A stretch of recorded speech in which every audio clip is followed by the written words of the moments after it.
Retomamos nuestra historia de Filemón, Onésimo y Pablo mientras estamos aquí de pie en el balcón.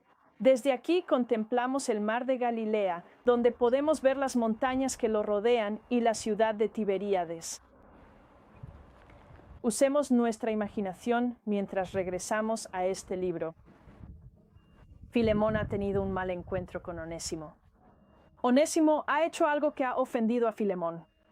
Y así, Onésimo ha decidido huir hacia Pablo para encontrarlo.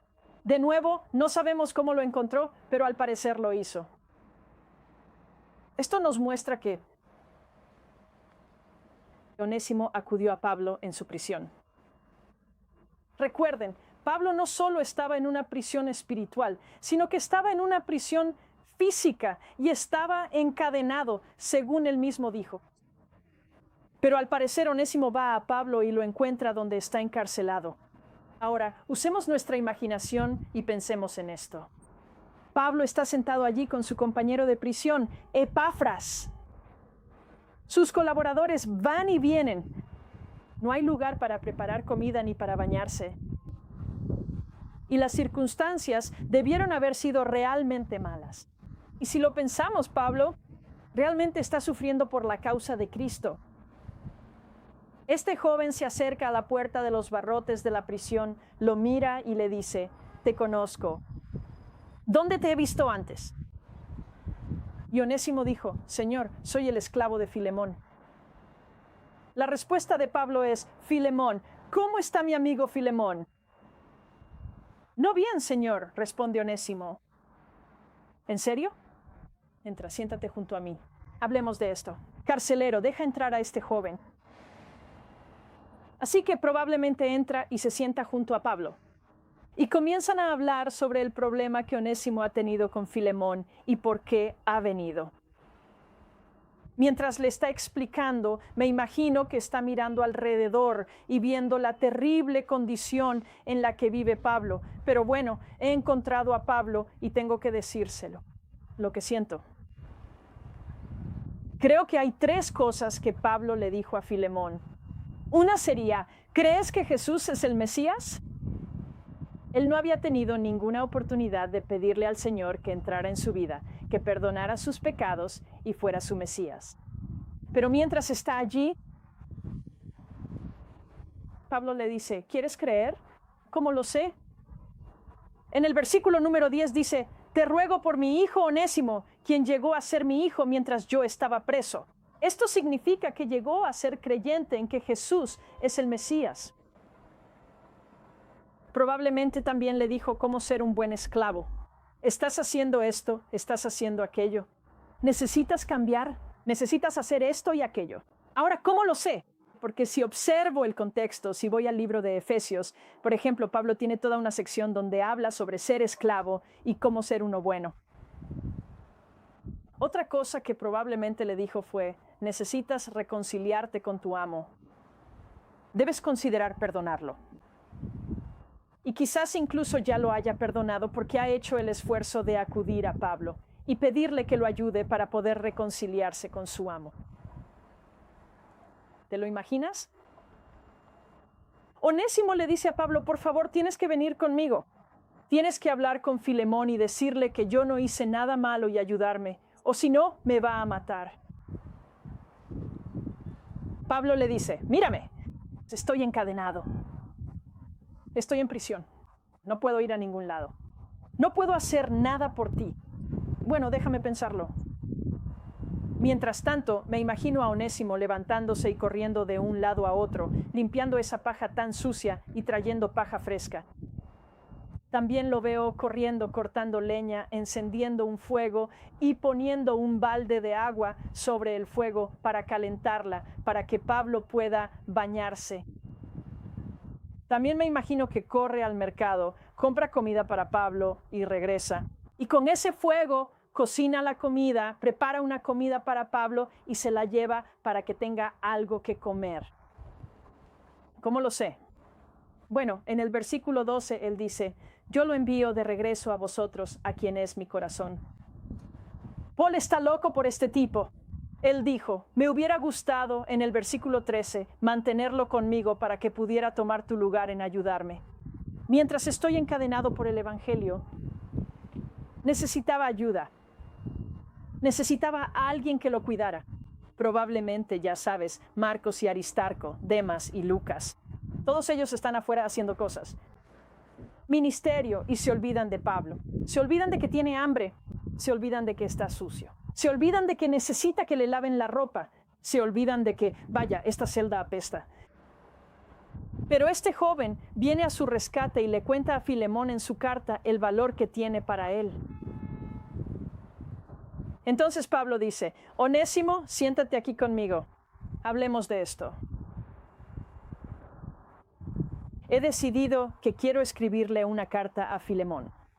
Así que necesito que consigas una vela para poder ver, una pluma, un tintero, tinta y papel. Ve si puedes encontrar algunos materiales para que pueda escribirle una carta a mi amigo Filemón en Colosas.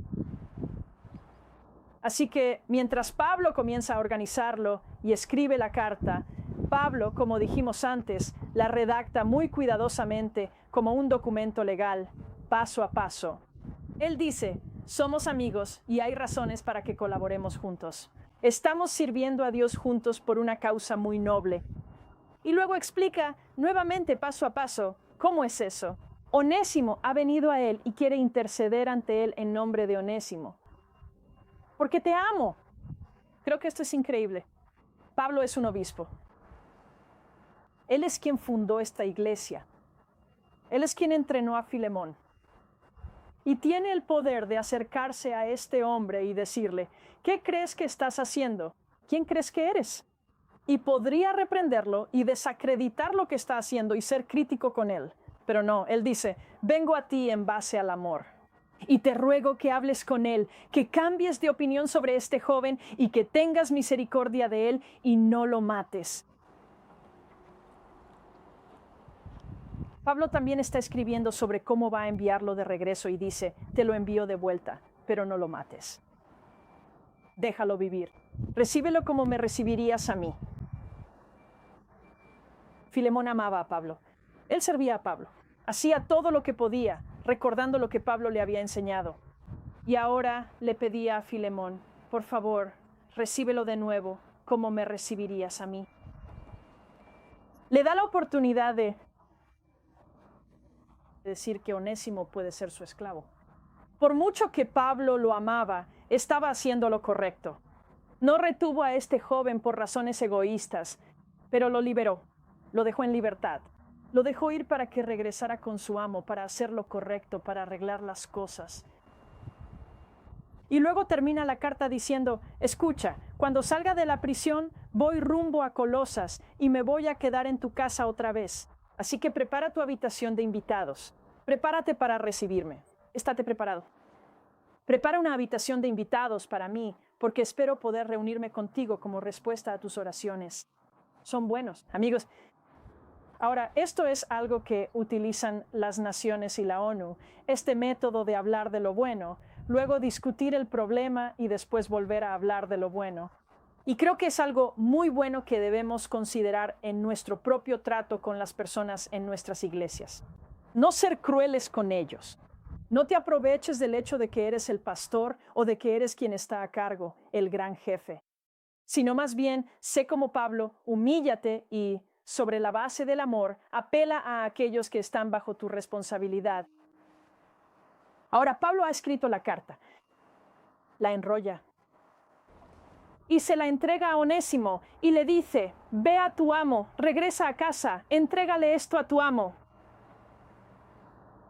Puedo imaginar la aprensión en el corazón de Onésimo. Oh, mi amo podría matarme. Por favor, ora por mí.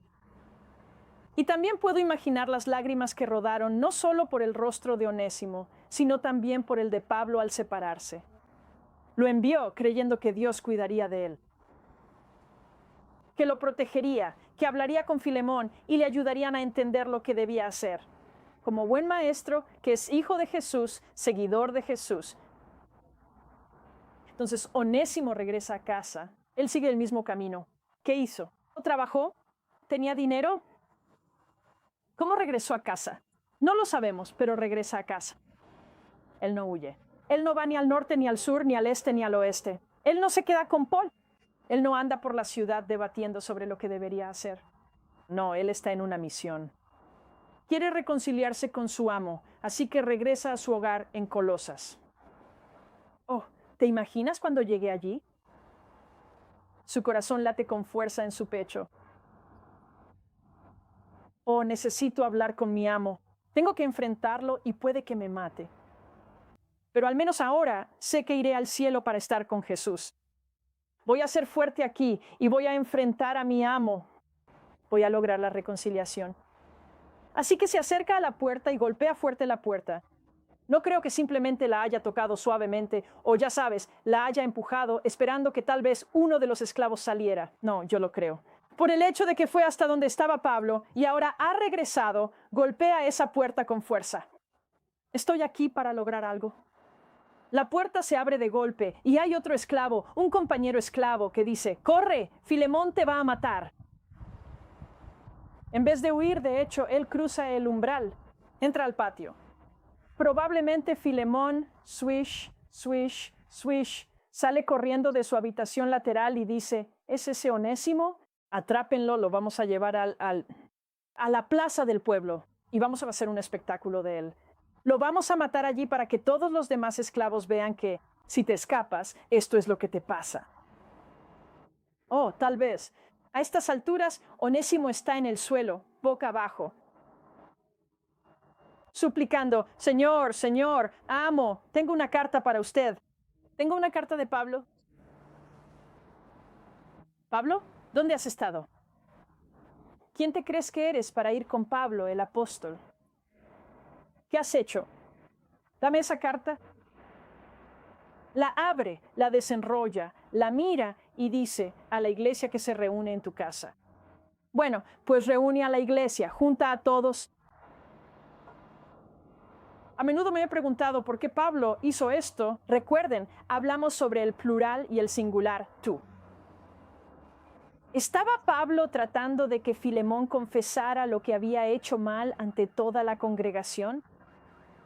¿Quería que la congregación ayudara a Filemón a hacer lo correcto y liberar a este esclavo? Vaya, vaya, vaya. ¿Te imaginas esa reunión? Toda la iglesia está reunida en su patio. Todos están escuchando una carta de Pablo. Esto es algo especial. No recibían correo que llegara a la puerta todos los días.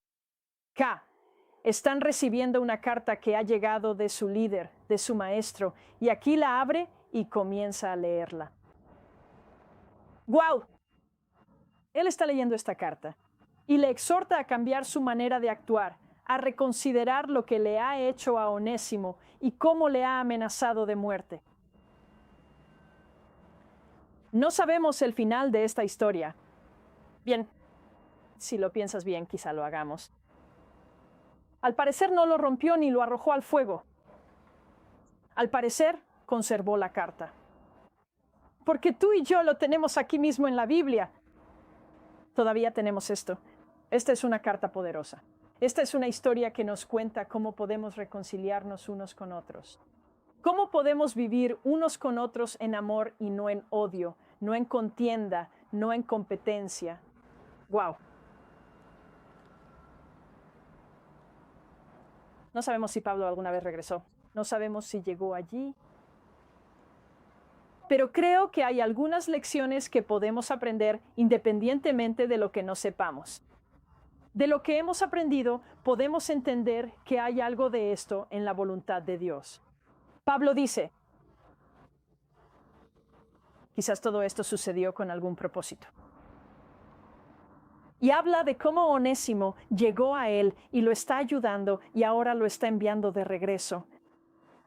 Aparentemente la voluntad de Dios está involucrada en esto. Otra cosa que aprendí de esto es sobre la reconciliación y el perdón. Ya hemos hablado de eso, pero la reconciliación es muy importante.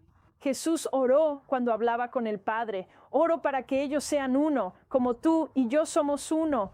Él está hablando de la unidad entre Él y el Padre y quiere esto para nosotros. Mira las denominaciones, mira las diferentes religiones, mira cómo estamos divididos, cómo no estamos unidos.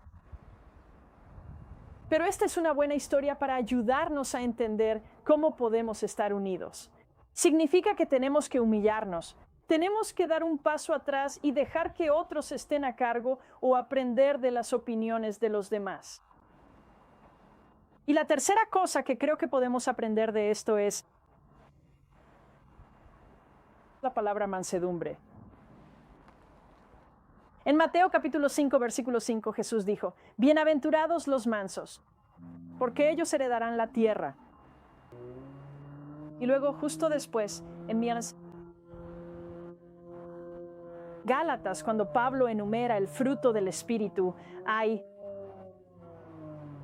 muchas palabras allí que han sido traducidas de diferentes maneras, pero una de ellas, en la versión King James de la Biblia en inglés, es mansedumbre. A Jesús se le llamó manso, manso y humilde. Muchas veces interpretamos esta palabra y la gente la ha interpretado como si significara débil, pero está muy lejos de eso. No significa debilidad. De hecho, hablemos o pensemos en la historia de esta palabra. Tengo entendido que cuando los soldados romanos se entrenaban para la batalla, capturaban caballos y los llevaban a un corral de algún tipo. Y los entrenaban para ser montados. Observaban el espíritu de los caballos, si eran cooperativos o si eran rebeldes. A aquellos que eran cooperativos se les permitía ser los que se usaban, con los soldados montando en el lomo del caballo. Llevaban un escudo en el brazo y una espada en la otra mano, y no podían tirar de las riendas de un arnés y el freno que está en la boca del caballo para controlarlo. En cambio, tenían que controlar ese caballo con las rodillas y los tobillos. Ese caballo tenía que estar dispuesto a someterse al jinete. Tenía que estar dispuesto a ser uno con el hombre que estaba sobre su lomo. A los caballos que eran rebeldes los ataban a carros o a carretas para tirar de la armadura y de la comida y todas las cosas que llevaban en sus viajes para hacer. La guerra en todo el mundo en ese tiempo. Y mientras usaban estos caballos que eran sumisos y dispuestos a trabajar con su jinete, se les llamaba mansos. El significado de mansedumbre es poder bajo control. Eso me gusta. Cuando piensas en Pablo, él era manso. Él era el obispo. Él tenía el poder para reprender y desacreditar a su trabajador, quien había sido cruel con su esclavo, quien no estaba actuando según la palabra de Dios, sino que estaba actuando de acuerdo al pensamiento romano. Estaba tratando a su esclavo como si no fuera nadie, como si ni siquiera fuera un ser humano. Realmente me gusta lo que dice Pablo. Él dice, adiós. Para que lo puedas tener de vuelta para siempre en el versículo 15. Ya no como esclavo, sino mejor como esclavo, como hermano. ¿Te lo imaginas? No nos resulta fácil entender esto porque hoy en día no tenemos esclavos como tales como los hubo antes. Eran como un perro o una vaca. No tenían otro valor que el de hacer trabajo. Pero Pablo lo llama para llamarlo hermano. Y luego dice, él es muy querido para mí, pero aún más querido para ustedes dos como ser humano. Hola, este hombre es un ser humano. Este joven que les ha estado sirviendo no es un animal. Él no es una cosa que simplemente usamos, sino que es un hombre y es un hermano en el Señor. ¡Wow! Pablo tenía la autoridad. Él podría haberlo regañado, desacreditado, menospreciado y ya sabe, podría haberlo expulsado de la iglesia. Sabes, no puedo confiar en ti para pastorear esta iglesia. Fuera, no te quiero más en mi denominación. No, él no hizo eso. Más bien, lo abrazó y le enseñó con amor y cuidado. Filemón era manso. Él tenía el poder para destruir a este esclavo. Tenía la autoridad legal del gobierno romano, porque él había hecho algo que lo ofendió. Había robado algo o había roto algo, eso pensaba. Y Pablo desafía eso con esa pequeña palabra conectora así. Si lo hizo, aparentemente se dio cuenta de que no importa, o no lo hizo, o lo que sea. No lo sé, pero lo dejó pasar. Él lo liberó. se dio cuenta de que era más importante porque este joven es un hombre y es un creyente de que Jesús es el Mesías. Y él simplemente lo dejó pasar. Él controlaba su poder y lo utilizó. Onésimo era manso. De nuevo, como ya hemos dicho, él tenía el poder de huir. Tenía el poder de ir al norte, sur, este u oeste. Tenía el poder de dejar a Filemón y no volver a aparecer nunca más. Tenía el poder de subirse a un barco e irse a ninguna parte. Pero no lo hizo. Él tenía un propósito, tenía un plan. Quería reconciliarse con su amo y ahora su pastor. Él quería arreglar las cosas. Él quería hacer el bien. Él quería hacer lo correcto ante el Señor. Y así como se controlaba a sí mismo, controlaba el poder que tenía. Él era manso. Quiero ser como esta gente. Te veo a ti, Espíritu Santo, siendo como el jinete. Yo soy el caballo y ese jinete está sentado aquí. Ese Espíritu Santo tiene mi permiso para sentarse aquí y controlarme. Y no quiero ser como dice el salmista acerca de la mula, que tiene que llevar el freno en la boca para que lo lleven a donde sea que deba ir. Porque es rebelde. No, no quiero ser rebelde. Quiero ser sumiso. Quiero que el Espíritu Santo se siente aquí y me ayude a ser útil para el reino de Dios. Quiero ser manso. Te reto a que reflexiones sobre estas cosas y dejes que el Espíritu Santo te dé sabiduría sobre lo que debes hacer y cómo debes ser, siguiendo los caminos de Pablo y escuchando lo que él dice. Todo este libro es una lección maravillosa para nosotros. Nos ayuda a entender cómo podemos ser compañeros. Podemos trabajar juntos, pero aunque tengamos luchas y problemas, podemos resolver estas cosas. Podemos arreglar las cosas. Podemos humillarnos, podemos amarnos unos a otros.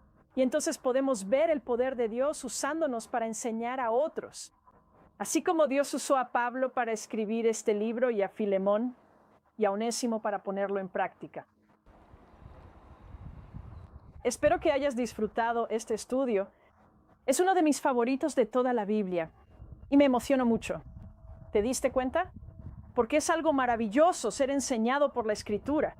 Cuando la abrimos usamos las herramientas, buscamos los diferentes verbos, adjetivos y sustantivos y buscamos las palabras de conexión. Y aquí hay muchísimas de ellas y es simplemente un libro maravilloso que nos ayuda a entender cómo podemos vivir mejores vidas para el Señor. Eso concluye la sesión 11, donde hemos estudiado el libro de Filemón, usando las herramientas que hemos aprendido sobre cómo estudiar la Biblia de manera efectiva. La próxima sesión se va a grabar justo allá abajo en el lago donde Jesús y Pedro caminaron.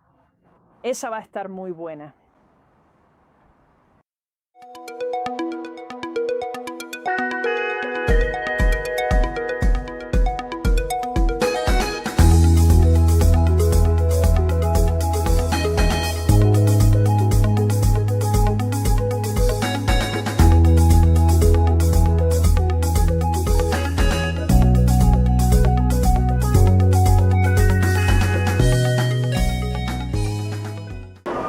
Estamos ahora en el Shuk en Jerusalén. Shuk es la palabra hebrea para mercado. Así que esta es una de las zonas de la ciudad de Jerusalén que te dará otra perspectiva de cómo es estar en Jerusalén. Vamos a abordar un tema importante para los líderes cristianos en este breve segmento. Y proviene del Salmo 119, versículo 63. Donde el salmista dice: soy amigo de todos los que te temen, de todos los que siguen tus preceptos. A veces pensamos que los cristianos con los que trabajamos deben pensar como nosotros, pero hay mucha variedad en el cuerpo de Cristo. Muchas denominaciones diferentes, muchas escuelas de pensamiento distintas, ideas diferentes, y cualquiera de esas personas que teme al Señor, que obedecen los preceptos de la palabra de Dios y deberían ser incluidos en nuestro círculo de amigos. El salmista dijo: soy amigo de todos los que obedecen tus preceptos, de todos los que temen al Señor. Y si desarrollamos una actitud de generosidad de corazón, donde sintamos que cualquiera que ame a Dios será mi amigo, cualquiera que obedezca la palabra de Dios será mi amigo, eso traerá una mayor unidad, mayor cooperación, mayor aprecio entre las diferentes partes del cuerpo de Cristo en el mundo. Así que permíteme animarte como líder cristiano a pensar en términos de inclusión, a incluir a muchos tipos diferentes de personas. No necesitan pensar igual para ser amigos. Pueden tener diferencias y aún así mantener una gran unidad y comunión, aprender y enseñarse mutuamente. Y ser una bendición mutua, porque tienes la grandeza de corazón para incluir a las personas, a todas las personas que temen al Señor, aunque no piensen exactamente como tú,